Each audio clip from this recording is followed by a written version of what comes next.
Next, mas chismoso ba ang lalaki kaysa sa babae? Mas Tingin niyo? chismoso lalaki. Oo. Ako, gano'n. Sabi ko, man, because dyan, may pinagkichismisan yung misis ko, tsaka inihinaan ko pa yung sounds ng kotse. Ano nangyari sa kanila? Minsan ganun eh. Pinagkukwento niyo buhay ng ibang tao. Diba? Meron eh. Tapos pag minsan may mga bagong iskandal na alam naman ko, sino yan? Si na. Ay, bakit ganyan? Tingin. Pass forward mo saan yan? Hot diggity damn. Nagiging ganon ka na. Ang laki ah. Diyos ko. Honest ba ang boys sa isa't isa? Honest ba kayo or may way kayo ng honesty? Kasi Parang- may mga iba-ibang Pag honest nag-two battles, forms medyo naglalabasan na yung ano. Pag nag-two battles. Yun Actually, nga eh. nasa inuman nga Oo nga, nagkakalabasan eh. Kasi una talaga, kwentuhan mo na yan. Ululan kung ululan. Pero, pag nakakainom ka na, nagkakaroon na siguro ng lakas ng loob na Oo. parang Kaya nauso yung two two bats. battles. Yung term na two bats. Kasi Usap standard. tayo. Code for usap tayo. Isa Usap sa yun. mga bro code actually, yun yung two battles, no? Sige nga, ilista nga natin yan. Ayun. Oo. Yung isa sa Pwede bro natin code yun. i-share yun.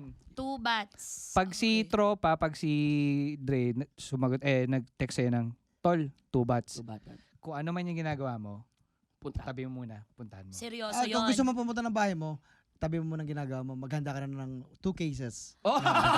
Hindi lang 2 battles. Kasi hindi two naman talaga cases. two bats yan. Kasi hindi natutupad ng two battles. Saka ano pa, Nagsisimula sa two Saka bats. excited ka na, ano kayong problema niya? Oh my God! Ano kaya kukwento niya? Ba't kaya hiwalay na? Bakit kaya? Sino kaya nagloko yung babae? Chismoso mga boys. Dami kayo. Kami wala. Tahimik lang kami. Pag nakikita kami mag-girls. Talaga ba? Ganun lang. Pero yung cellphone nasa baba. Sino nga yung ano niya? Yung mga babae ganun eh. Anong pangalan? Taga saan? Okay. Tsaka, kapalang kilay. May laik pa nakadugtong. Tsaka yung ilong niya, man-made ah. Yung ilong niya, man-made. Hindi siya for nature ah. Hindi siya, Hindi siya nature. hindi siya nature ah. Hindi siya Hindi inborn ah. man-made. Man-made siya. Man-made siya. So, two bats yan. Yeah, Isama two natin bats, yan sa yeah. mga code. May naiisip pa ba kayo na kinocode nyo sa isa? Nandito misis ko. Ayun, sama na natin sa code. Yung pinapaalam, kunyari speaker.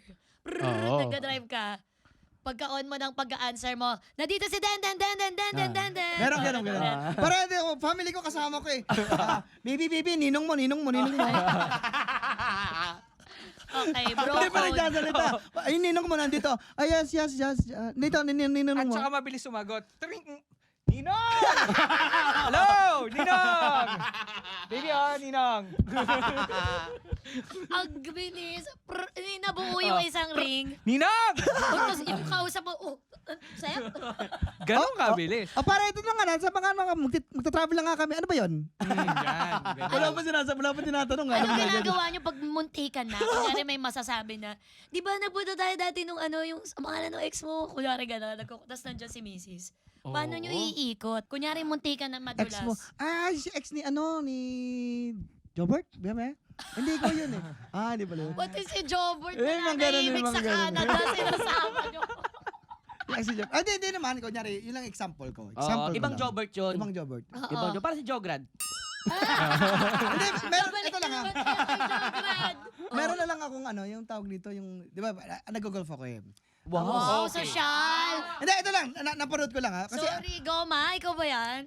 Oh. Fencing. hindi, ang babae kasi, pag nanonood kami ng TV, hindi namin sinasabi, baka ganyan ka rin ha. Di ba, ganun ang mga lalaki, Yeah. ang mga babae. Ay, yung nanood kami ng, yung marriage ba yun? World of Marriage? Yung isang Basta World of the Marriage. Married. World of the Married. binago na. Binago na. Tinext ako ng director eh. Tapos meron dong may eksena doon na yung cellphone niya nasa isang golf bag. Tapos tumingin sa akin may cellphone ka na siguro sa golf bag ah. Binitbit ko talaga yung check mo. Parang pinagbibintangan din ako. May pagkaganon yung girls. Oo Kala nga, namin oo. lahat ng pelikula totoo. Di ba nga, yung may komedyante na nagsabi, nung nag-iwala yung John Lloyd Bea, lahat ng babae galit sa lalaki. Gawin mo rin yung ginawa ni John Lloyd sa akin, no? Yung mga Magka-holding ganun hands nga. pa kayo pumasok ng sinihan. Sabi, sinasabunutan ka na paglabas ng sinihan. Pagkatapos ng one more chance, magkaaway. You know! Click and subscribe now!